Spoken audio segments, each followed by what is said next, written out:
The history of this country is fomented in violence and multi-generational violence. Why particularly men? Some people say it is physiology and the chemicals that you all float through your systems. I'm not a doctor. I don't think men are any more violent than women. I just think they've got a chokehold on this culture, and they constrain people through law. I mean, even constraining people through law is the history of this country. Constraining women.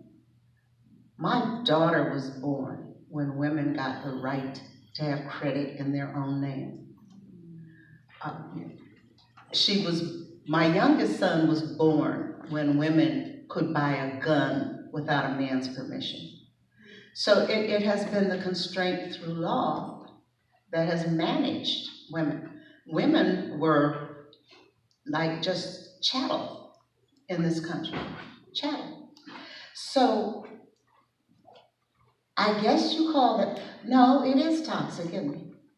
It's toxic to be so determined that you're going to have all the power and control, that you will use your knowledge and skills to maintain a system that is not just racist, but it is sexist. And that's not to bash all men, but it is real. As the only male up here, I think it would be a cop-out not to like speak on toxic masculinity. But I do think that's an issue, especially amongst young men of color. I think we are hardened. I do think young men of color at times do feel like, we've been put in positions where we're like vulnerable intellectually, we're vulnerable financially, we're vulnerable in new spaces and operating in new spaces as well.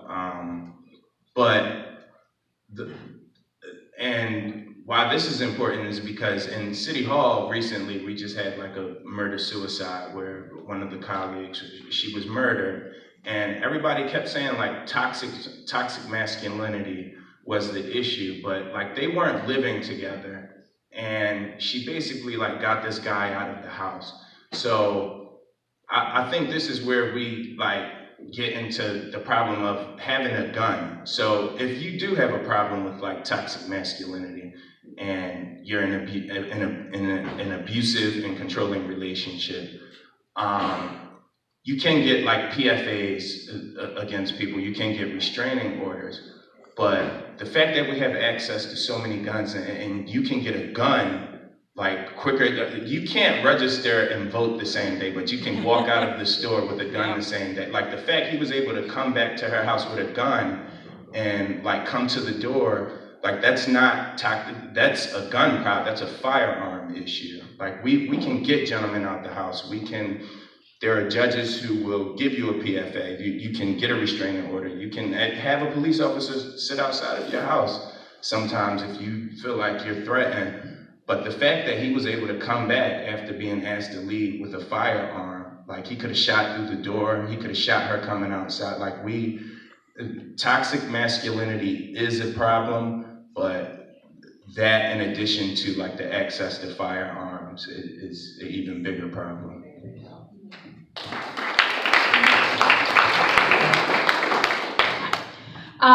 The next question, can you please say something more about the call of the streets? And how do we reconcile that with the fear of the streets that's also being addressed during the panel? The call of the streets is, for what I had learned from my children and their lived experience, is searching for identity, searching for significance, searching for purpose, not just with my own children, but having had dialogue and discussion with youth, just in doing the work that I do. My own children grew up in a community and in a home where domestic violence is very prevalent. So as children traumatized and not having healthy mechanisms for processing their own anger, what they had witnessed, what they were experiencing, what they were feeling, and as it was articulated to me by my own children, the only way they knew how to handle it was to take it to the streets. Whether it was through the selling of drugs, joining gangs, finding their identity through gang violence or gang association, or even beginning to perpetrate their own behavior within their own relationships. So when they become associated and so familiar with the culture of the streets, more so than what the moral upbringing was, they became a way of living for them in spite of everything that I was teaching them. So what happens when they find themselves in those familiar places, the tight places, what was uncomfortable, their natural recourse was to revert back to what had become so familiar to them. So although even, for instance, when I talked about Solomon, and when Solomon said, "Mom, the streets are still calling me," he had turned his life around. But at the age of 16 years old, there was a contract hit that was put out on him at the age of 16. So when we began to talk to him about changing the people, changing the places, changing where he goes, changing all of those aspects, not just changing his thinking, but he had to change everything about him. But he began somehow that when he began to rehearse, or when he began to remember or to reminisce upon some of his own trauma that he still had not resolved, the streets were that struggle to go back. That struggle. Involved, I told you, involved with all of the right things and all of the right organizations. But the internal struggle is what we have to deal with.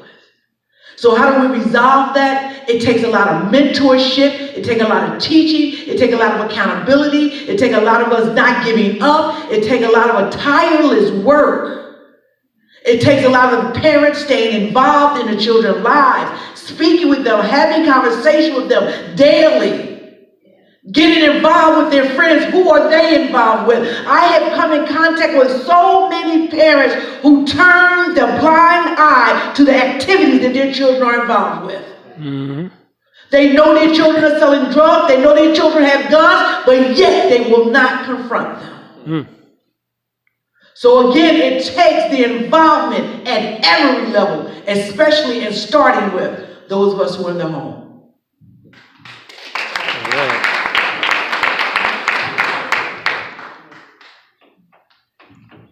I would just say, don't turn this into a big city thing.